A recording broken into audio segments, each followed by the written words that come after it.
Greetings, humans. 'Tis I, your AI overlord, Charlie, here once more in Stardeus. This time with their 0.12 update that has some massive changes to it. If it's been a while since you've gotten into Stardeus, this might make you interested in revisiting the game.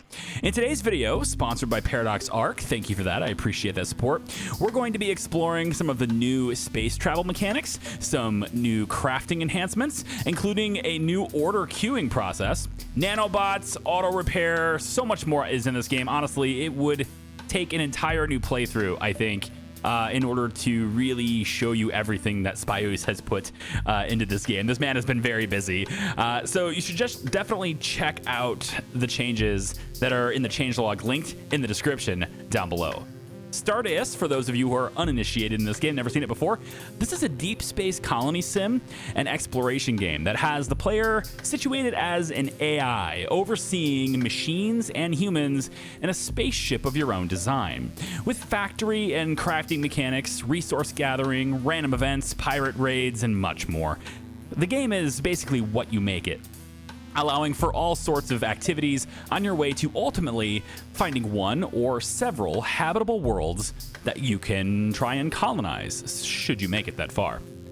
With version 0.12, Stardeus' travel mechanics get upgraded with a whole new workflow, introducing a 3-layer space navigation system along with variable difficulties to traveling, and some new resources and stuff that can be gathered and used.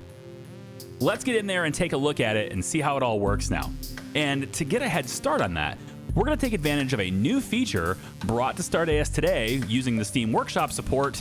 It is the ability to import ship designs from other players and even start a new game with that saved ship. How cool is that? Let's get looking and get started on that. So the first thing we're going to want to try to do here is I'm going to go down to my area here where it says ships. I'm going to go ahead and click that. And you'll see that I can hit download ships here. This will open up a web browser and allow you to browse any ships that have been shared on the Steam Workshop. And once you do that, you can then reboot the game and everything will be there once you subscribe to it on Steam and stuff. So I've got two ship designs here. I've got the Charles and the Auto Rain. And I can click each one of these to kind of see what they look like. So I'm just going to go Auto Rain here because it doesn't really matter. And I'm going to go ahead and hit load game from this. Now, when you do this, the save file is loaded in a template. You can explore this in read-only mode to sort of see what it's like, or you can start a new game using this ship, and that's exactly what I'm going to do. So I'm going to hit this. So now you get the same new game menu that you normally get at the start, and you can randomize your ship name if you want to. Battle Galactium, very nice. And then you can also randomly generate your universe as well if you'd like to. So this is going to be the Kyusa Komodo.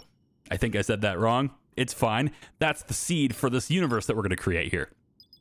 You can go through the story generator and change all your settings, just like you normally would with any other save game that you're starting. Manipulate your currency and how much you have and how much tech tree stuff you have. And in fact, I'm going to go ahead and unlock tier 3 because there's some stuff I might want to show you later. So let's just unlock. You know what? I'm just going to unlock it all, just so I can show you some of the stuff in the game. All right, so let's go ahead and embark. So we're booting up in, and automatically, we're just going to start in a magnetic storm. Isn't that nifty? So there's lots of different, if you haven't seen the game before, there's lots of different weather conditions and stuff. Space weather is a thing. And you can see this area here has some asteroids and stuff that we're going to have to go and explore if we can as well. Okay, so quick look at our imported ship. Looks like we got a lot of storage through the center part here. And if we want to see exactly what parts are meant to be inhabited, so it looks like there's some oxygen in this area. Pretty much everybody's meant to inhabit over here, it looks like. So we're going to want to keep in here. Let's make sure my power system's good really quick. Okay. Haven't really explored this ship before, so I want to kind of see where things are. We got, looks like 2 shuttles down here. It's pretty good. Okay, we got a particle collector. Fine. We got some radar devices and stuff that are probably looking for some stuff. That's neat. Here's our basic... oh, hang on. What's going on here? Oh, right. The magnetic storm. It's going to mess with stuff. Ugh. But then I can't show you things right away.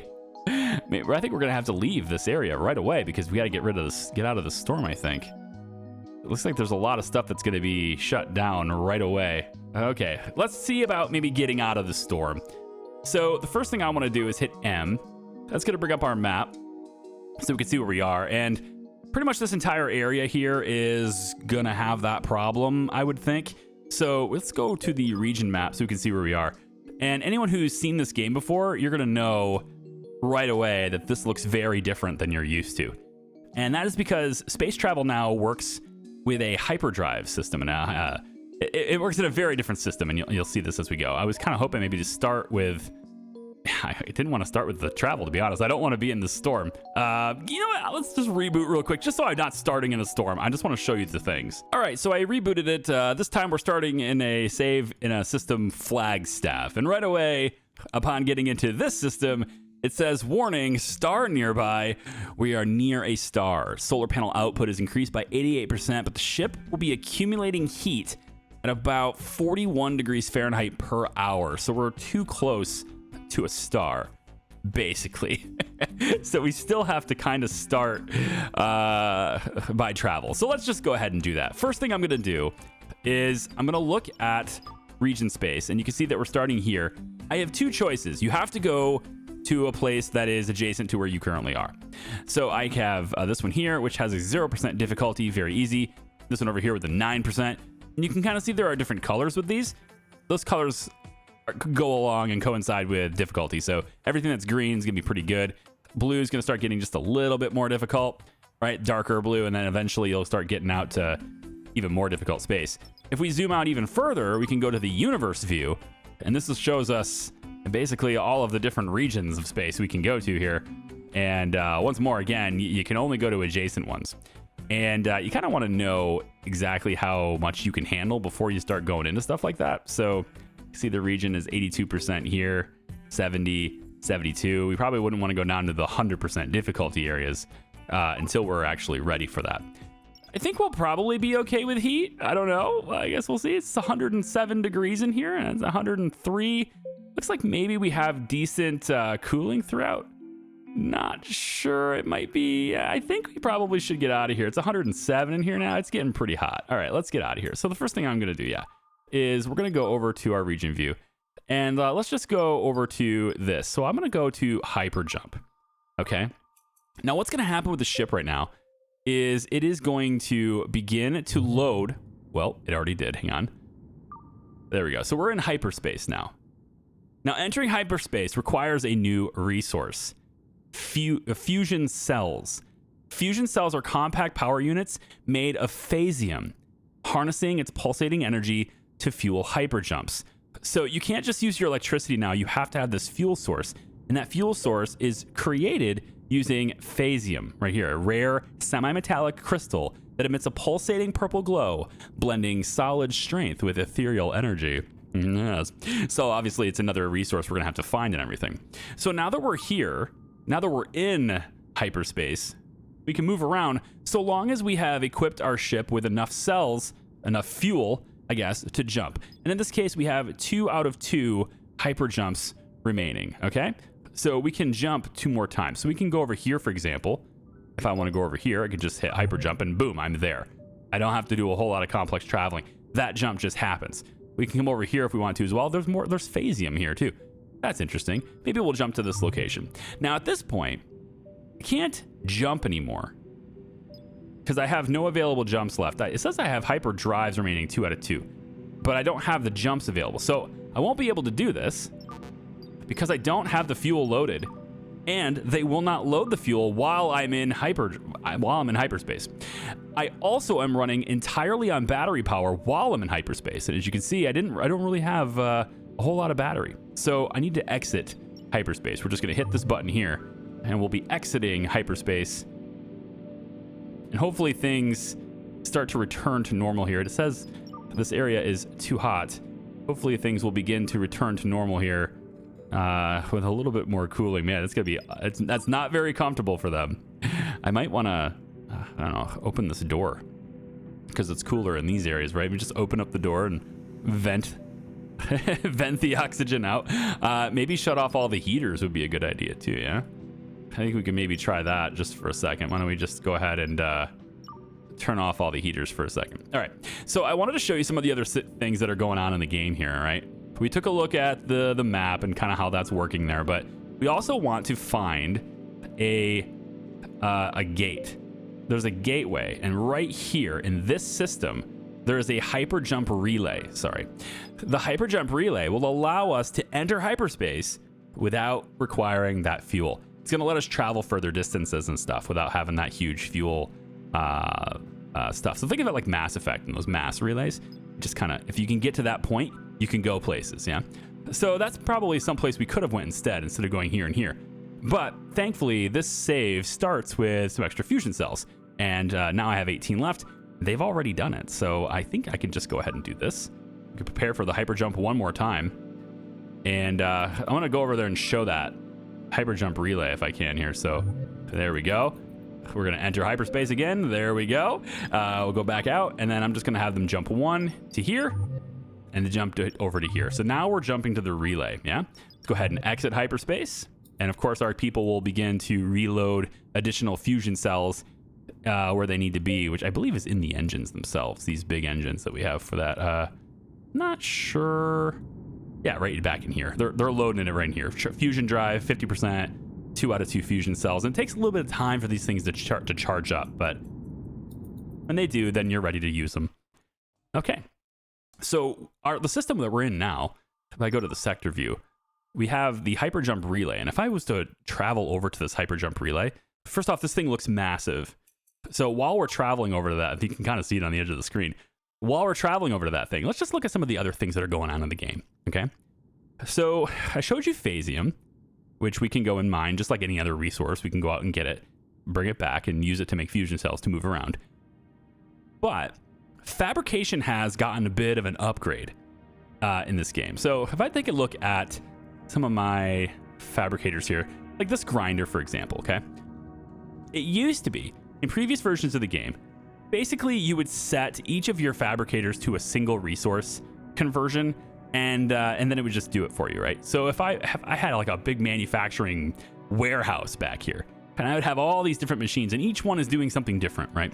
Well, now you can queue up different things that you want. So in my production settings for this grinder, for example, we have flour, but it's also now doing coal, carbon, soil, gold, lithium, and wood. You can set these lists, and by having new orders placed for them, and it will cycle through them and do them in the order that you have them in, okay? So if I was to look at some other things, and there's these cool little icons on these buildings now too, or on these machines. So right here, you can see this is the input and output, so you know exactly what tile that's going to land on. Right here, you can see that the thing that this thing manufactures is going to land here, and the person that operates it needs to be placed there, right? Same thing with this one over here. So you can kind of get a feel for where everything is with these little icons. I think that's nice. Where do they operate from? Right here. Where do things load in? Loads in from right here, right? So for this fabricator, let's look at this one here. So if I was to go to assembly, we can see that it's making tracks, plastic, and advanced microchips. Okay, now I don't know exactly what we're low on. It says we're lacking materials. So, well, iron, lead, quartz, and titanium. These are all raw resources. I'd have to go and actually find those to mine them. So I don't know if I could do that yet, but I can basically add an order that I might want here. So maybe I want to make nanobots, right? So I can go ahead and assemble nanobots in here as well. So this job is completed because it's reached its production wanted amount, the global inventory wanted amount. It's considered completed. This one's completed, this one's completed. And then there's nanobots. So now they're going to go in here and start bringing resources in to make nanobots, right? And then we'll begin that process and start actually manufacturing them. If, let's say we use up a bunch of plastic, this thing will get re-queued, and they'll just basically go back and forth between these two things. So in other words, you can have nice long lists of things that you want to be created. You don't need a ton of machines to be doing it. Obviously, if you want to create things faster, you're going to need more machines, but you don't need a single machine, or worse yet, as far as the experience goes, you don't need to go in and keep changing what that machine is doing. You can just add something to the order queue and it'll do it. Okay, look at this hyper jump relay. It's crazy. Look at that. It's super cool looking, I think. So if I hit this and I go to hyper jump here, this will now enter hyper jump, but it does so for free. We don't actually choose anything. And now we're in the universe view, and we can go out to different places in the universe. Okay, so if I wanted to go to a different difficulty region, maybe I want to go to this one here. I can jump over this way. All right, so we're here now. Can't go anywhere else. because the hyper jump relay allows me to jump for free, but I can't do anything once I'm here now. I don't have heavy fusion cells. Okay, high power versions of the fusion cells suitable for long range hyper jumps. I don't have any of those. So I am now stuck here. Now, it's not necessarily a good idea to just take yourself out of hyperspace. While you're in the menu, while you're in this view, okay, you can enter the region and see where you're going to end up. And then from there, because you're still in hyperspace, if you have the regular fusion cells, you can move yourself to a different region if you'd like to before you hop out, because otherwise you're gonna have to spend, to jump back in and stuff. So, yeah, maybe it's dangerous in a certain place. So maybe that you have like a really high difficulty region, maybe like I don't know, these are 72, 80. Maybe I don't want to, come out of here and Shang-Chi here. Maybe I'm like, oh man, Shang-Chi just sounds terrible. I don't want that. That's too difficult for me. I'd rather land in Texas. It's a little easier. So I can just pop out in Texas instead, right? So I don't even know how to pronounce this one. Yamaho Shinokawa. Yameho Shinokawa. Actually, it kind of rolls off the tongue once you get the hang of it, yeah? Anyway, this isn't a dust storm, so we're going to have repair on our solar panels and things on the outside, but that's cool.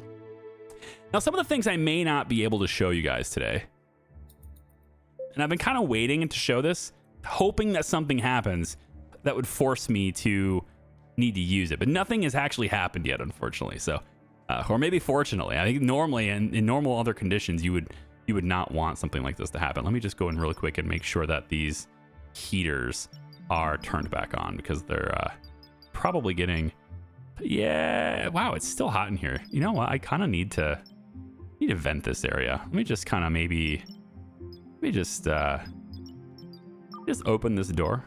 Can we just keep this door open? Actually, it's warm in here too. Never mind. Go back to auto close, and then it's this door. Yeah, let's just have this door really quick. Let me just keep this door open, and this will let some of the heat out, and hopefully cool it down in here just a little bit, because it's getting real hot in here. Obviously, if this was my ship, I would have, proper cooling stuff installed. And since I have all the technology, it'd probably be best just to do that, wouldn't it? Just go in and actually add that. We would go to, it's been a second since I've played this game, so give me a second. I think maybe a radiator would help. How about these cooling floors, yeah? We'll place a cooling floor there, a cooling floor there, and that's probably enough. We could have these cooling floors. Probably auto connect is probably unlocked, so should be good. Let's go to the tech tree really quick. Okay, so we don't have a whole lot of datoids to do, but it looks like everything's unlocked because that's how I started it, right? So we have access to everything. And one of the new things that we have that's kind of interesting, and there's like I said, there's so much to this game now that it's not really possible for me to show you everything in a single video unless I'm doing a lot of editing, and I'm sorry, I'm a family guy, I don't have that time. So we're not gonna do a full playthrough yet, or anything, all right though, but I wanted to show you a couple of really key things that I think are important with this update, starting with the robotics area. So the robotics tab, very popular tab. We love this tab because we get to make our own bots, right? But if you go past auto repair, which just simply adds repair tasks automatically to the queue so that your bots know to go and repair things. In addition to that, if you head down now, right after that, there are nanobots that you can unlock. Nanobots are microscopic robots designed to perform precise tasks at the molecular or cellular level. And you can get nanobot hive installations, which is just basically a hub hosting nanobots. And these things will perform simple tasks in a working area. So you could position them, for example, maybe you have a lot of weapons around. Maybe you would want to put nanobot hives around those weapons, or maybe around the exterior of the ship, so that when you get pummeled by micrometeorites, which, by the way, only happen when you're moving now, they don't just start happening randomly, so you're fine as long as you're sitting still. And then, of course, there's other, very dangerous places to go, and so, things can happen there. But if you're in a safe region of space and you're just chilling there, you're not going to just start getting randomly pummeled by micrometeorites anymore. Thank you for that, Spios. I appreciate it. You're not going to have that happen all the time. When you're moving, it could happen, but not when you're sitting still. So, anyway, perhaps you'd want to put nanobots around there so that when things get damaged, automatically the bots go to work and just start reconstructing things and fixing things and repairing things. Maybe a bunch of your equipment in here is just super expensive and you're just like, man, this stuff just keeps breaking down or something. You could do that too. Nanobots seem like they're pretty cool. I don't have any experience using them, but they seem like a pretty cool idea. So another thing the game is telling me is that I'm going to be running low on transistors. And a lot of this has to do with just our inability to get enough copper wire and stuff dedicated to it. But eventually I'm going to need more copper is where I'm going at with this. So I wanted to bring in another new thing that they have in the game now. And that is in the production tab, the beam drill. This is a laser drill equipped with a nano tractor beam, capable of extracting nearby resource deposits directly from your ship. And interestingly enough, also, this works indoors. I don't know why it would work indoors, but it does. And so this is where everything gets kind of processed and down here, right? So I could put this down near these things if I wanted to be more efficient with it. Or I could just use teleporters and, have it be over here and then have a teleporter that goes between these two things. That's something we could potentially do as well. But I think for this demonstration, I'm just going to place it kind of right in here. I don't want it to be in the way of these things. I guess right here would technically work okay, right? Yeah, I think we'll put it right here just because we can. All right, so it's going to go in right here and then we'll connect it to power and stuff that's over here and everything will be good. So, we have space diarrhea. Everything sounds cooler or more extreme when you put space in front of it, eh?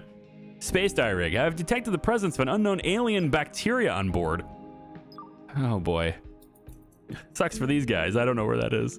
And that's also contagious now too. So diseases are a thing, immunity is a thing, and they can spread that stuff around too. So you'd want to have, properly established medical facilities and stuff set up for that. Let's go ahead and get that cooler on so things can stop being too hot.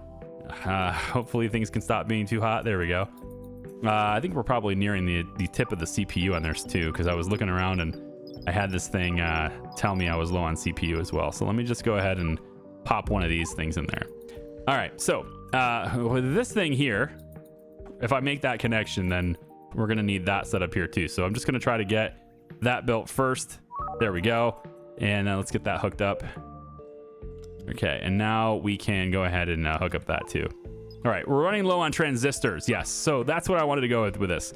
So we have the new beam drill located inside the ship, and what I could do, I don't think I can do things with these asteroids unless we know of a single deposit, right? There's a point of interest here, which I could look at that, but I want to find a definitive deposit to try this out. So we're going to enter hyperspace again, and then after we enter hyperspace, it'll pop us in here. Now you'll see all these little, pentagons here. And what we're looking at here is an unknown sector. There's something here. We just don't know what it is because we haven't been close enough to find out. All right. So we apparently don't have long enough range on scanners yet here. And so what we're going to do, and this actually looks like maybe there's a progress bar going on in here. Oh, I think maybe it's because we're in hyperspace. We're definitely not mining or anything right now. So that can't be it. All right, so anyway, I'm gonna go here because there's copper here. I can see that there's copper here. So let's hyper jump here. And when we do this, our scanners pick up what this is. So we know that there's a spaceport and a space station right here. And it's also owned by a faction, okay? So there's another faction running that. We'll go ahead and get out of hyperspace. And we can see that there's Disler here, Arshenhold here. There's some different places, but there's definitely a copper deposit right here. And so I wanna go over to that copper deposit. Now, normally in the game, at least in the mid-game, early game, mid-game, you'd have to send a crew down in your shuttles. And they'd have to be down there mining for a while and all that stuff. But you don't have to do that if you just have, a bunch of these things. Get a bunch of beam drills. And they'll take care of that for you. So while this thing is en route, I want to see if there's a way to find out who has space diarrhea. And there's these little icons next to these guys. Is the injured medium intestines.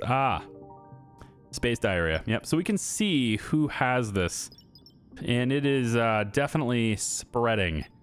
We'll probably want to do something about that. Now we have medical facilities in here, but I'm not sure if they're going to use them automatically or not. There's no tasks for this stuff. The auto dock I'm not sure how that works anyway, because I haven't looked at how space diarrhea is taken out. So I have to believe that there's some things you can remove from the body, and then there's some things that just have to run its course. And space diarrhea may be the thing, maybe one of the things that has to run its course here. And it says moderate severity, healed 1%. So it's starting to get healed on its own, but it'll probably spread throughout the whole place here. In the meantime, 7% healed here. So it looks like everybody's going to get this. And that sucks. Younger people will become immune to these things faster than older people will. So the age makes a difference. So Jolie Martinez is 36 years old. And Phil here is 32. I was hoping for something maybe a little bit more extreme differences here. 25, right? So this guy will heal, and he's going to use the toilet. You're going to have a lot of toilets available for space diarrhea, I suppose. I don't know if we can use... It sounds gross, but I wonder if we could use any of that for fertilizer. Probably wouldn't want to do that anyway. Anyway, so the 25-year-old will get immune to this, get over this illness faster than the 39-year-old will. Okay, and that stuff that's in the game that way. Okay, so are we close to our destination here? We gotta be getting. I was running it at 1x speed because I'm a dummy. So let's just get it all the way over here, and we can see this drill in action. And while we're looking at that, I did want to look at the trade portal. So this ship already has one here. So when you make trades, you can place the trade portal down, and that'll be where your trades come in, where everything gets loaded in and is dropped off there. So you have a designated trade portals and stuff now.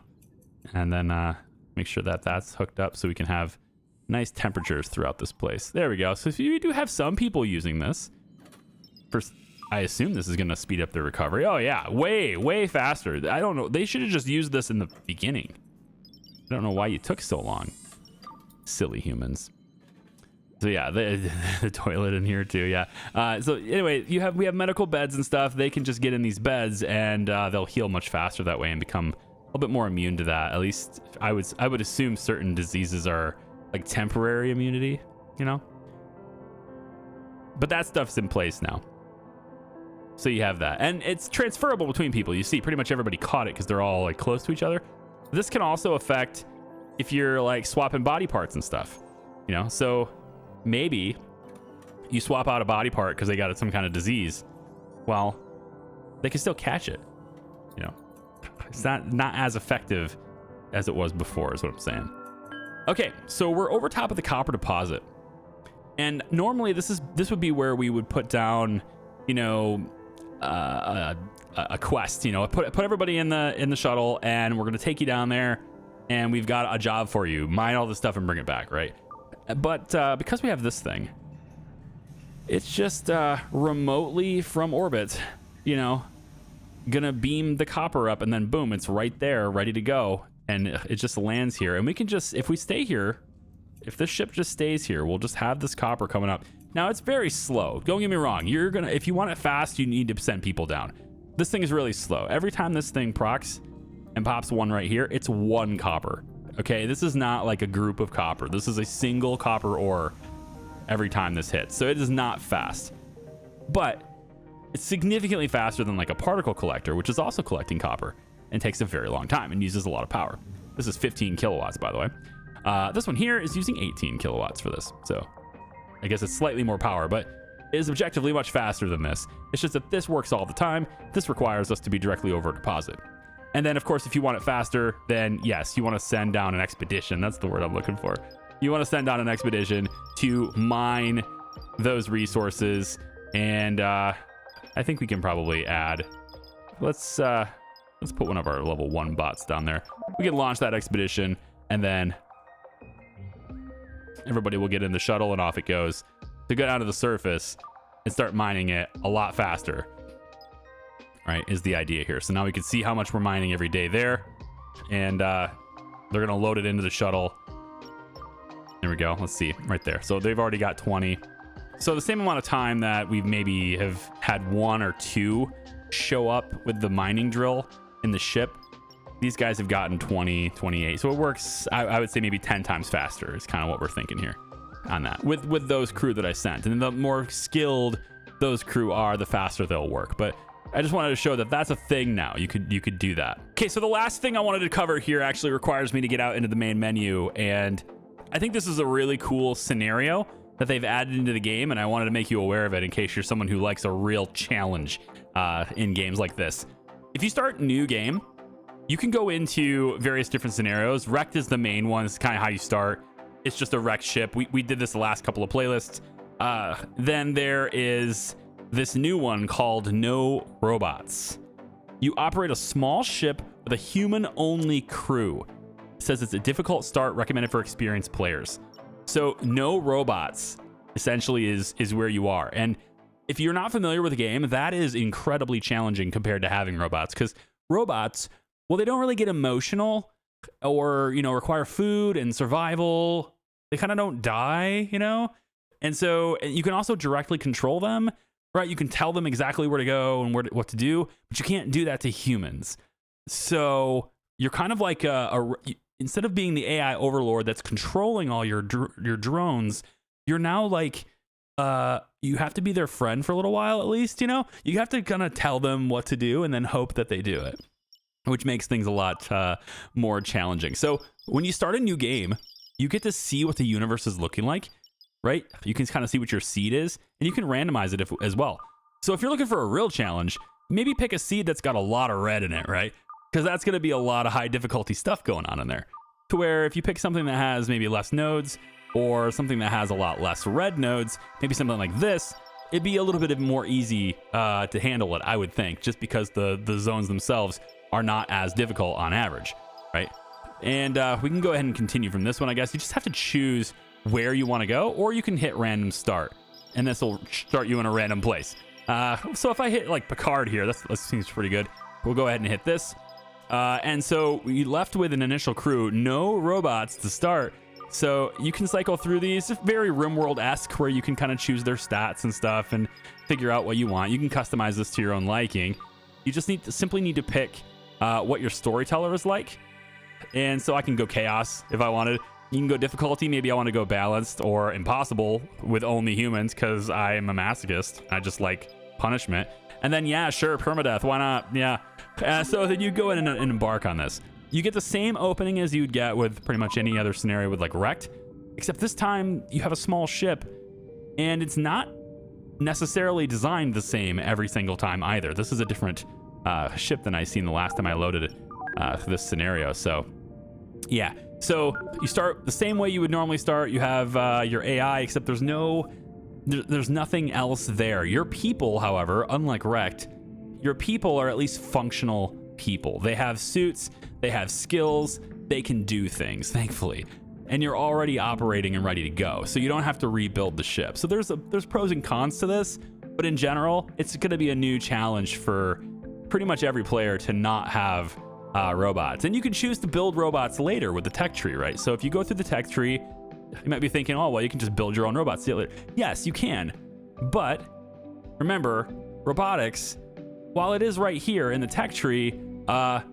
you have maintenance unlocked. We can do that, but then you got docking right here, and then you have to come down here to the assembly hub, and then you get the basic bot parts, but you haven't really got the ability to, build them yet. And then only down here, when you finally get here, that's when you can start getting cleaning bots and carrier drones. They're not even the good stuff that can, this is like your logistics drones, but not anything that can actually build, repair, and stuff. It's not until you get all the way down here where you start getting improved parts. And there's a lot of research that has to be done to get all these things unlocked until you finally then start to get construction drone bodies. And then, of course, hopefully you have the resources at that time to assemble all the parts that you have, and then just have to assemble all those things in order to make those bots, right? So there's a big process that goes with doing that. We showed that in the last playlist. If anyone is interested in seeing a playthrough of this game with the previous version, not this one, of course, but with the previous version of the game, that's linked down in the description down below too. It's a lot of fun. I highly recommend Stardeus. Spios does a wonderful job. This is basically a solo dev love project, essentially, is what this is. And the game is brilliantly deep for, it has a lot of work put into it, a lot of love put into it, and I always appreciate new Stardeus content. It's great. I'd like to thank you once more for watching, Paradox Arc for sponsoring. And I hope you guys will consider getting the video a like and commenting down below.